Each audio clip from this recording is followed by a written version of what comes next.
Hey y'all, what's good? It's your girl Linda Lynn and I'm back.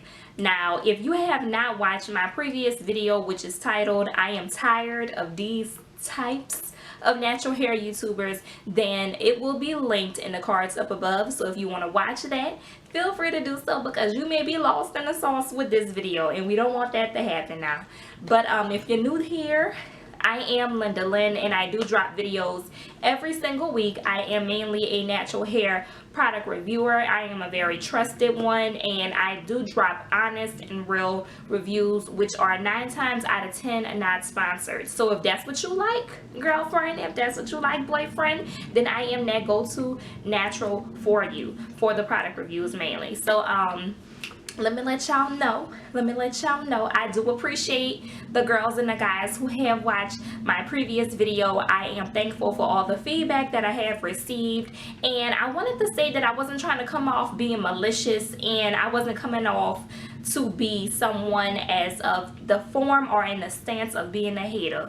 I am here for all my black sisters and brothers. I want for us all to win, but I would love to see more better content. And if you can't come up with the content, ask your subscribers for their help, ask them for their ideas, and be open and be mindful of the quality videos and the types of videos that you do drop, so you wouldn't be labeled these types of naturals. Okay, so honestly, I wanted to touch on this thing that's going around on YouTube right now, and it is mainly no shade. It's no shade, but aloe vera does not work for everybody. It's ever since y'all heard your girl Natural 85 talk about aloe vera, everybody went running to the store. I was even running to the store to get aloe vera. Now, I had aloe vera already growing on my patio. I always had it, you know, being a little country girl. I loved aloe vera, and it's, you know, really all I really used it for was burns and to moisturize my hands, because that's how I grew up using the plant. And sometimes my mom did use it on the kitchen of my neck sometimes, especially when it was dry back there and the blue magic wasn't making no wonders happen. So that's when I would use aloe vera. But now I feel like a lot of naturals are starting to push aloe vera down people's necks and their throats, and I feel like it's not, again, no shade, I feel like aloe vera does not work for every natural. It doesn't work for me. I'm low porosity, and I would not dare put a whole aloe vera plant on my hair because I know that it's chunky. I know the odor. Some aloe vera plants do have odors to them depending on where you get them from, and the texture of the plant, the goopiness, the goppiness, whatever you want to call it, once it goes on to some strands and some hair types and some hair textures, it does not really work out. It almost, for me, you know, acts like glycerin. So I feel like a lot of girls and guys are running out there going get it, and then they can't get the chunks out their hair once they rinse their hair out, and some of them not going to really tell you about the odor it leaves behind too. So that's something else I want for y'all to be mindful of. Just because y'all see every natural and their mama gripping and grabbing after aloe vera, it may not work for you, and that's fine. Don't beat yourself up about it. Just be happy that you heard it from somebody like me who's going to be honest. That's why I never got on camera letting y'all know about aloe vera, because if I'm going to use aloe vera, I'm not about to get on camera and lie in front about it working for me, because aloe vera did not. So aloe vera did not work for me. I know some of y'all getting tired of seeing the thumbnails of everybody holding up the big dinosaur leg of aloe vera plant. So so that's for that one. Next, I wanted to talk and touch bases on the curl pattern stereotyping that's going on YouTube. Now, y'all, this has been going on for some years, but I will say that is the main reason why so many people feel like they could only relate to some naturals and not other naturals. Now, curl pattern does play a huge role in, you know, the stereotyping here, and why people feel like they, you know, only do wash and goes, they only do braid outs, they only only do twist outs, and that's why they only watch certain individuals, and that's why they only like certain individuals, because of the products that they use. Now I want for y'all to be mindful that it's just not about the curl pattern of the hair. It's also about the porosity of the hair, the texture of the hair, basically the genetic DNA of the person and how their hair is growing from their scalp, because we're all made up of different types of just bloodlines, and we have a lot of things going on. Not one strand of hair is identical to the next, especially when you have curly hair. So I do want y'all would love for y'all to keep in mind that, you know, the stereotype, and a lot of girls are now claiming to be 4C, and their hair look like mine.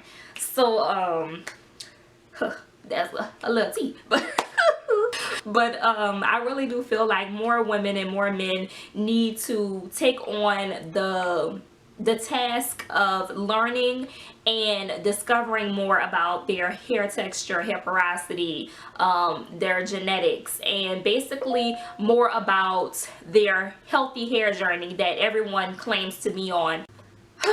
Let's talk about these naturals that are going berserk and crazy and extra about heat damage. Now, Lord have mercy, I done been seeing thumbnails, clips of people, of different women, different girls here on YouTube with all the, oh my god, my hair is heat damage. It's like, sis, it's not even that serious. It's not that serious. I stopped by to tell you it's not that serious because it's just hair. It will grow back if you allow it to, if you nurture it, if you take care of not only yourself first but your hair second, you will be all right, sis.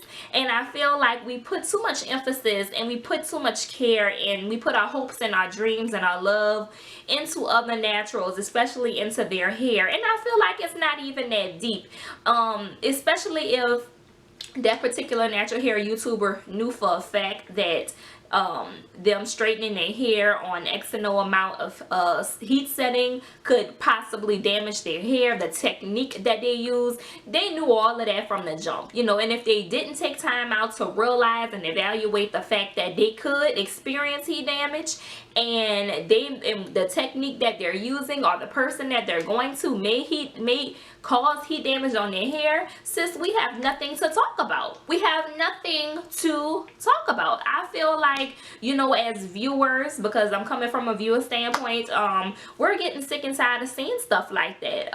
If you get heat damage, you don't need to tell the world. You don't need to make a video about it. I mean, it's going to be apparent in how you style your hair. It'll probably be apparent on camera if you do not cut your hair.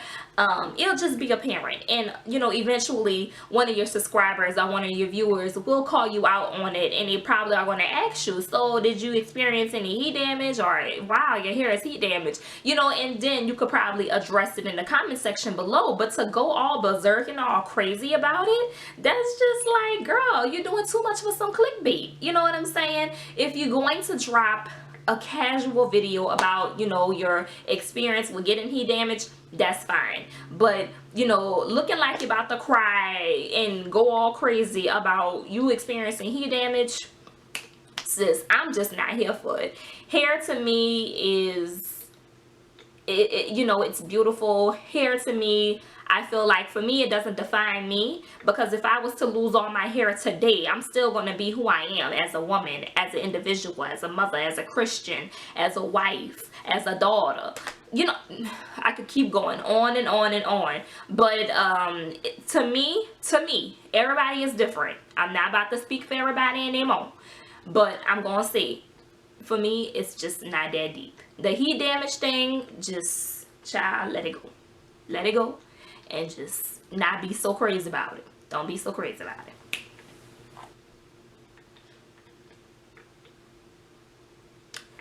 Previous video, someone did comment and said all the black girls in the natural hair community should be getting along.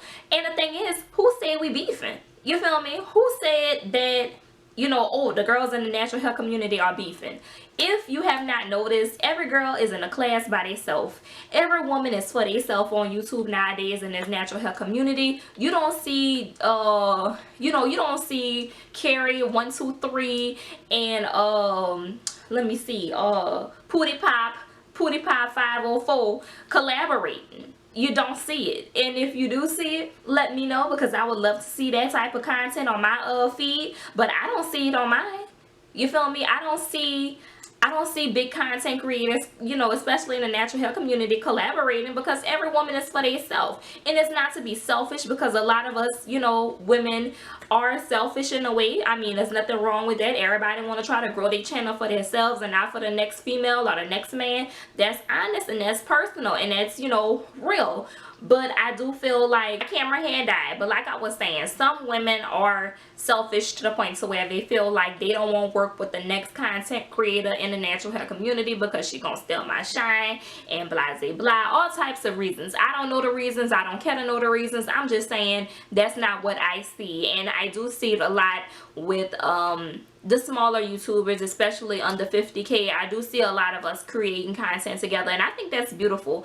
I feel like the more and more we reach out to each other and the more and more we embrace each other, it's all good, it's all beautiful, it's all real.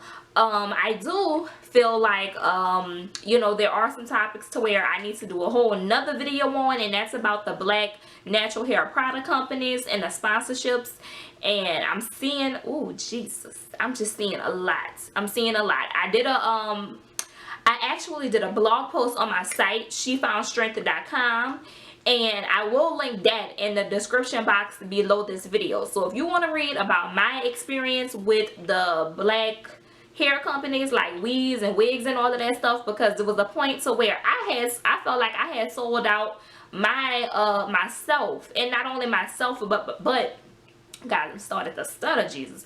I almost sold out basically my intentions that I had when I started my YouTube channel, if that makes any sense, especially when I started doing product reviews for natural hair individuals, men and women, girls and boys. And I feel like, you know, when I started doing a lot of the videos on like these hair companies, I felt like, damn, you know, Lynn, you such a damn traitor, you so fake. You know, I had to tell myself that sometimes you have to speak to yourself. You have to speak to yourself. And you know, me as a natural hair YouTuber, I speak to my damn self. I don't care what nobody say. People be like, girl, you crazy. I don't care what nobody think, you know. But I had to speak to myself to say, girl, you are so damn crazy. I haven't wore a weave or a wig in a while, and I started doing hair reviews back in the G, and I was like, dang, you know, why am I doing this? I had to sit down and self-evaluate myself, my goals, and basically why I was doing my channel. You know, I lost myself, and I'm gonna just keep it honest. You know, if anybody ever feel like, you know, I'm doing something that's not of quality content, I want for them to let me know. I want for somebody to stop me and be like, sis, you know, that's not you. You know, I don't have no problem with accepting what somebody have to say to me, because at the end of the day, I take criticism and I work on it. Good, bad, the ugly, you know, the beautiful, all of it. I take all of it, pack it all up in a little box, and, you know, I work on it. You know, and if I don't need to work on it and I feel like it's coming from, you know, a standpoint of like, who is you to tell me about myself? You know, then it's like a whole other thing. But anywho, y'all, I could talk, child. I could talk. I want to thank y'all so much for watching. If you want to read about my journey with these sponsorships here on YouTube, some of the sponsorships, y'all, I'm going to drop that in the description box below so y'all can read that on my blog. If y'all want a video about the sponsorships and all of that stuff, whew, child, I'm going to do a video on it. If y'all want more real sit down content videos, let me know. If there's any other topics you want for me to discuss on a video, of course, drop it in the comment box below. Let's get the conversation popping. We on part 2. Remember, if you want a part 3, the part 3 is going to be about sponsorships and all of that stuff. I will happily get back on camera and drop it for you. Okay, girlfriend? Okay, boyfriend? Anywho, thank you so much for watching. I'm just so happy you stayed this long. You know, if you stayed this long, thank you. Thank you so much. I love you, girl. I love you, boy. And have a blessed one. Bye. Hey. Go back, gotta double that up. I've been waiting on this all day.